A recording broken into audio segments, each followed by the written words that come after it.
Hello, welcome to Linaro Virtual Connect 2021. I'm Nicolas Dufresne. I'm Principal Engineer at Collabra.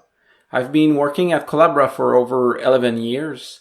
I'm specialized in multimedia, a core GStreamer developer. But these days I'm working a lot with kernel engineers in order to bring forward codec support into the Linux kernel, especially the stateless hardware support.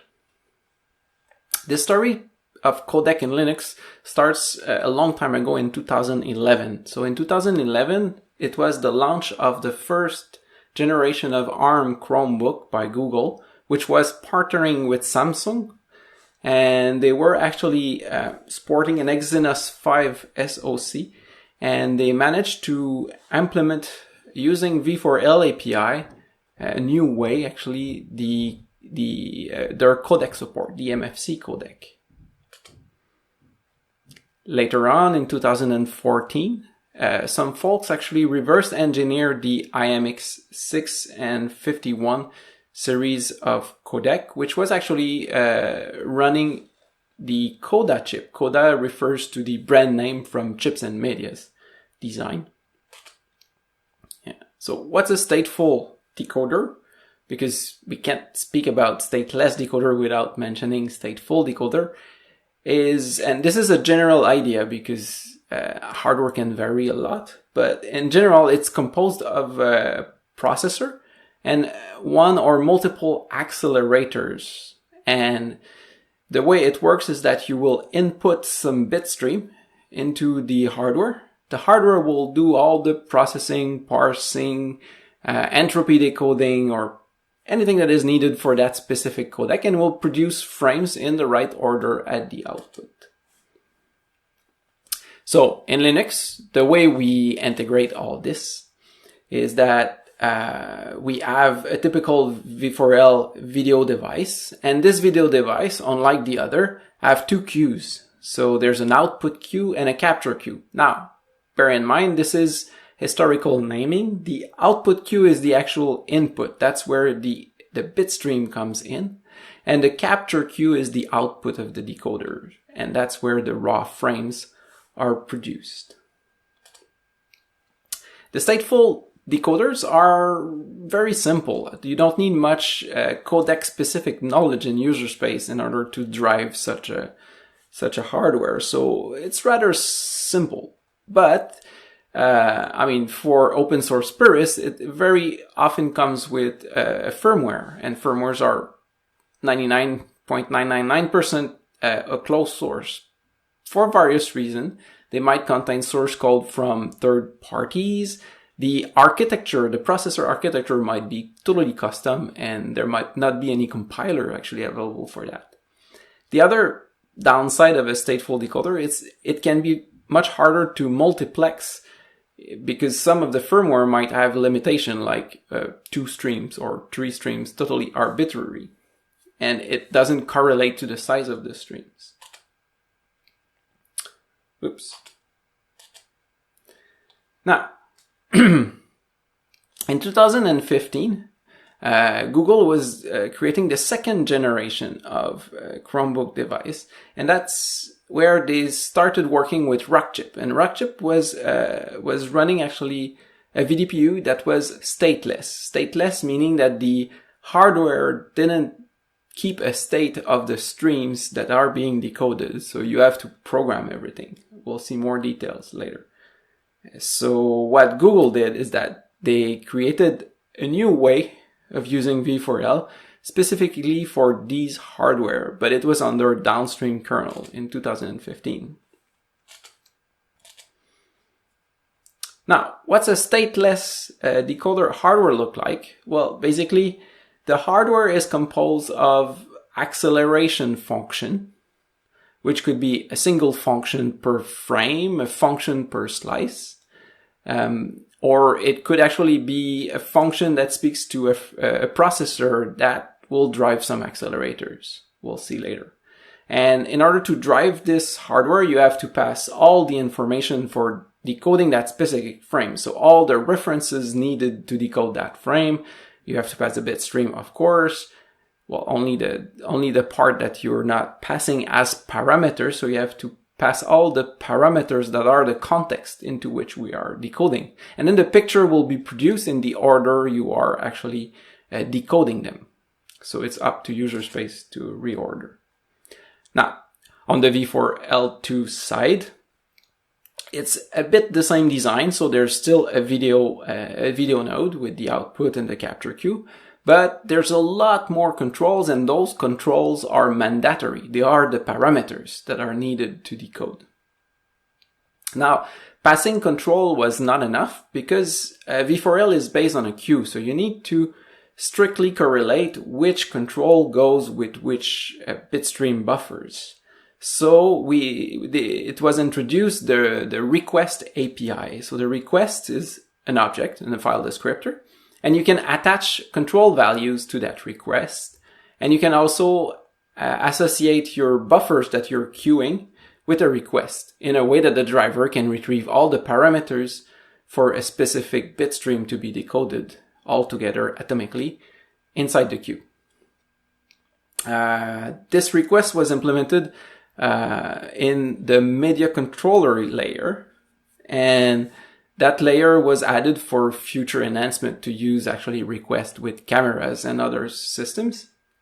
And we took benefit actually of the presence of a media controller to expose a topology, and the topology replaces the old way of figuring out if what this driver is about. So previously, to figure out that a driver was a decoder, we would list the input format to all be encoded format, and then the output format to all be raw format, and that would be a decoder, right? It's a guess that we would be making. With the topology, you can actually see in the topology that you have the same node twice, so it's M to M, repeated in a simple graph, and in the middle of the graph you'll find a decoding function, so it's much more explicit. Now, the process of decoding with V4L is slightly changed. So the first step for stateless decoder is to allocate a request, which is a file descriptor. Then you're going to set all the parameters, and while setting those parameters, you're going to set them for that request. So you're going to store the parameters for the decoding of a frame or a slice into that request. And then you'll queue a buffer for that request. And finally, you will queue the request. And instead of waiting on the driver file descriptor for job to be completed, you can actually wait on the request file descriptor, with the benefit that if there's reordering taking place, you can actually, and your frame that you want to display is the 5th in the queue, you can actually wait only for that frame instead of waiting five times. So there's a bit of a gain there. Now, history continue. In 2016, the MediaTek VPU support was added mainline. It was stateful. And today, stateless support, because they changed their firmware actually to be stateless, and stateless support is being added.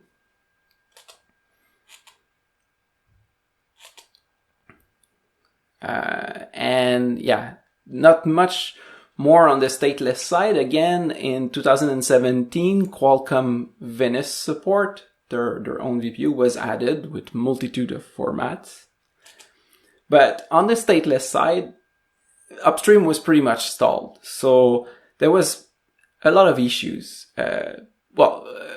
One was about naming. So folks didn't agree if the API should be request API or job API. And that went quite a couple of back and forth, and that took a couple of months to decide. But generally speaking, the Linux media community have had very low understanding of the codec actually, and the mechanism behind the codecs. And we had to train ourselves in order to properly review and finalize this work.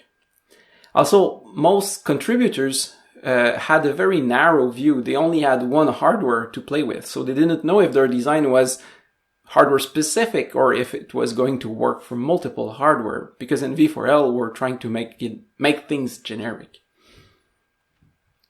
And at the end of all this, there was no specification, not even for stateful decoders. There was no specification, no documentation of how driver should behave. So there was a lot of differences between driver and incompatibilities between driver. Now things started moving again in 2018. Bootlin managed to secure a Kickstarter to finance actually the development of VCU support, of decoder support on Allwinner chipset. With their effort, the request API was finalized. They managed to land MPEG-2 support as a staging codecs API into Linux and the Cidrus driver. Cidrus is the name of the driver for Allwinner chipset. They were working on H.264, and they actually had to deal with the fact that it's slightly different. It works per slice instead of per frame. And at that time, they were aiming for a VA API driver to be compatible with what they do on the GPU side. The crowdfunding had a lot of momentum. They managed to get formal spec. At the same time, there was formal spec being finalized for the stateful decoders. They managed to get formal spec for the stateless decoders to be merged. So that was the core principle of a stateless decoder. And then they made more actually staging, so unstable, unexposed to the kernel headers API for H.264, VP8, HEVC. At the same time, at Collabra, we managed to upstream the RK3288 support with MPEG, H.264, and VP8. Again, all the codec API was unstable in staging back then. In 2020, things start moving a little bit more. So on the GStreamer side, we went ahead and implemented native support for the codec. So we didn't need to use the VA driver anymore. And that gives us a lot more flexibility and allowed us actually to support some hardware specificities that wouldn't be possible through VA and would have required some suboptimal actually thing to happen in the VA driver. So in parallel to that, LibreLec team actually was doing the same in FFMPEG, and they're still doing the same. They're maintaining a native V4L request support for decoders there. So in the end, Bootlin, actually, at the end of all this, we wanted to demo this at the Embedded World Conference 2020, but it was cancelled due to the pandemic. And Bootlin actually reached the end of their Kickstarter. I mean, it was a success, let's admit it, but that was the end for them, and they decided they would not maintain the VA request driver anymore, which made sense because we had native support in Chromium, FFmpeg, and GStreamer. Now, things didn't stop for us at Collabra. In 2021, even though it's far from done yet, we've been focusing on finalizing all these APIs. So in 5.11, H.264 support was finally stable and exposed through the kernel headers. So no more API change, no more copying of headers from the internals of the kernel to make it work. VP8 has been accepted stable and should be in 5.13. And we're actively working on stabilizing VP9, MPEG-2, and HEVC support. One of the key things that we changed in our workflow is that we introduced usage of Fluster. Fluster is a very small, actually, test harness from Fluendo that will run various conformance tests. It currently supports H.264, HEVC, and VP8 and VP9 conformance tests. And that, even though our codecs are not fully passing those tests, that gives us a very, very good insight on possible regression and on the quality of the codecs. As for encoder support, there has been a bit of discussion, but this is quite on hold. Encoders is a big subject, so it will have to be dealt separately.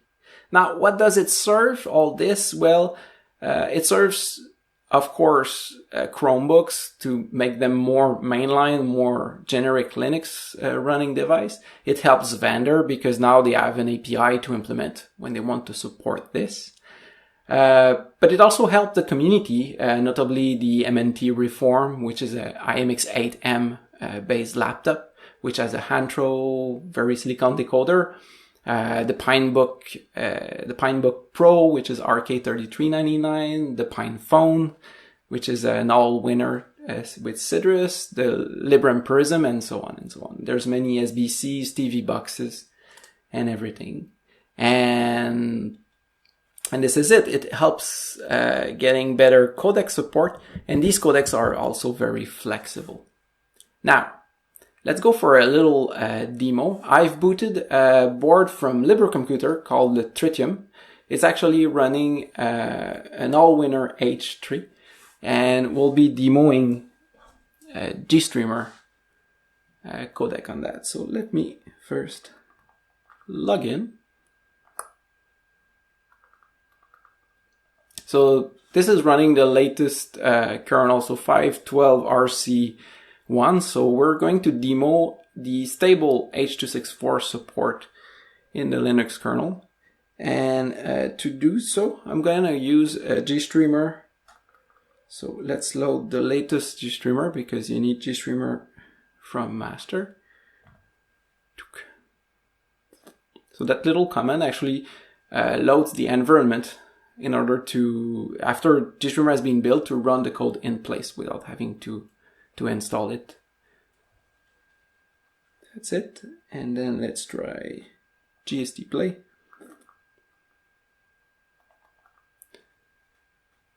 Whoops. GST. Voila. So we're going to use GST play, which is a small command line player in GStreamer. And I'm using playbin 3. Hopefully it's going to be the default in the future. As we rely on playbin 3 for to fix actually format negotiation. It's a detail. And let's play some Big Buck Bunny underscore, of course, and let's remove this. We don't need that. Voila. And I'm using KMS Sync, so it's going to be straight to the display hardware playback.